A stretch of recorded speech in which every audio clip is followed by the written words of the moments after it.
I'm just going to clear my throat because that's always an issue. Mhm. I'll clip it front and back. That's about as sophisticated as I get, Rick. But so, Rick Altman, you opened my eyes to an awful lot of what I should have known already if I had been in your world earlier, which is how do you make a freaking presentation actually work? And so, We talk, have that effect on people, yes. yeah, you do. So, here's where we were when I got the opportunity to meet you live at the presentation summit last year here in San Diego.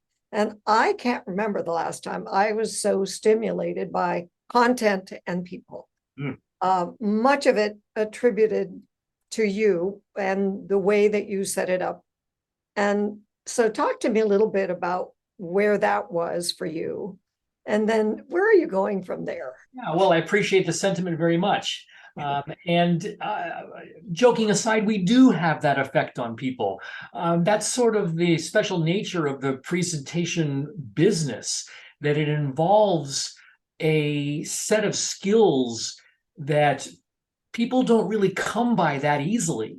And yet, when taken as a whole, it's an expected skill activity that just about all professionals have to do. So that becomes really challenging because we don't go to school and learn about storytelling. Very few people have backgrounds in graphic design, and yet we're asked to design presentations all the time. We're all terrible at PowerPoint because the software is so easy that nobody ever takes any time to learn it. And of course, we're all scared to death to speak in public. So talk about a deck stacked against a group of people. And because people think, oh yeah, PowerPoint's easy. But sure, I'll go to that conference. What the heck? Sounds like it might be fun.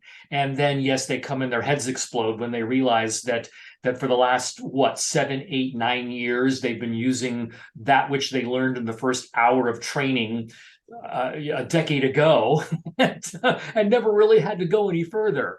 So it is really wonderful to see people who are receptive to new ideas come to an environment that we create and really take to it, because there's no judgment at the presentation summit. We get all types. We get brand new users, we get experts, and we get people who thought they were expert and realized that they weren't. And we're all sort of in this big mosh pit together, and that creates an environment that most people would acknowledge is different than most business conferences. And we're quite proud of that people come to the conference and say, wow, this is not what I expected. This is much more chill than what I was afraid it was going to be. And we like that. And you have on the name tag how many years people have consecutively or over time attended, and those numbers are double digits. Oh, Wow. we passed double digit quite some time ago. Yeah, last year was your 20th, at least it says Yeah, on the sleeve, it says celebrating 20 years. that's pretty scary. Yeah, it's pretty cool, actually. So that was last year. And I think your experience of your own conference kind of pulled you back from the precipice of possibly retiring, did it not? That's true. That's true. It would not be hyperbole to suggest that. I really was wondering if 20 years was the right number to call it quits. And coming out of COVID, there was so much uncertainty. There still is, but the uncertainty was very stressful because that first COVID year, when we had to be all virtual, and we practically gave away tickets. We had 400 people show up that year, which is twice our normal number. And most of these were people that could never attend otherwise. They lived too far away or didn't have the budget. And so it was like, oh, how wonderful. I can finally attend the presentation summit. So what are we going to do? Oh, well, now COVID's over. We're back in person. See you later. yeah, we couldn't do that, especially as the standard bearers for best practices in presentation, where everybody's talking about hybrid events. We had to do one also, and I thought we did 2 years of very successful hybrid meetings. But they are very stressful. They do not scale well for small organizations. They're exorbitant.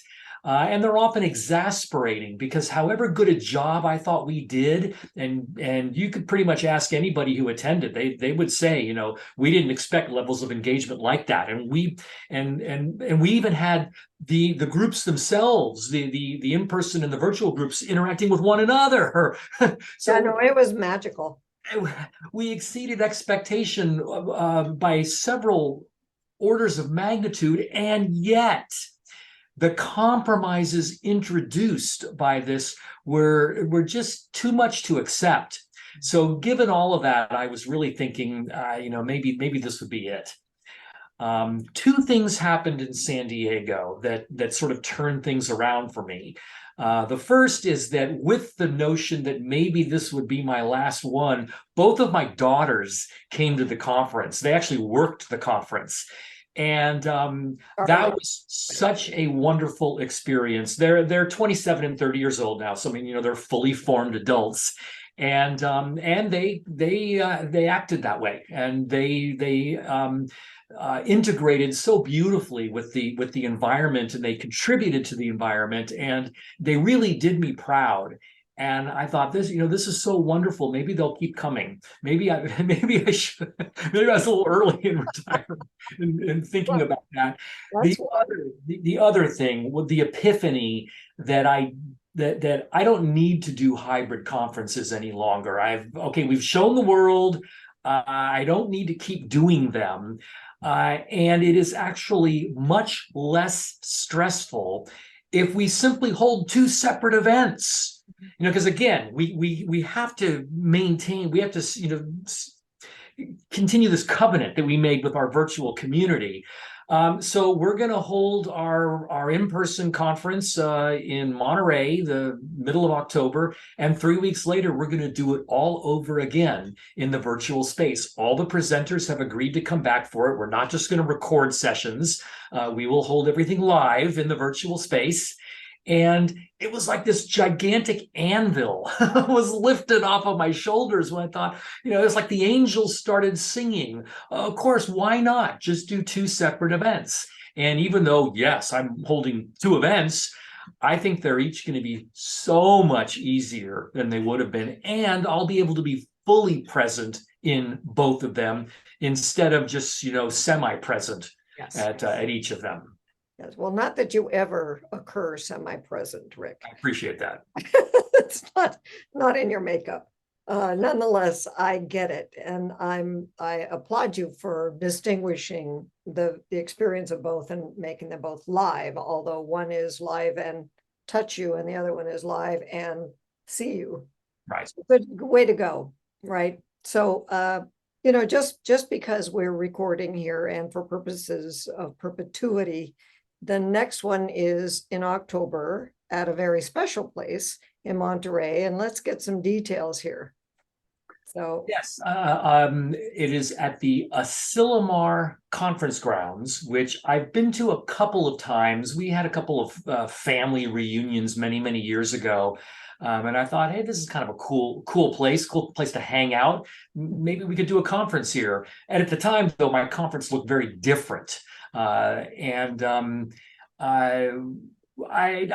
never really paid it much thought until epiphany number 3 at San Diego was, if we're going to accept the fact that maybe we'll never get 200 people to attend the conference in person any longer, maybe we're now at 125, 150 maybe.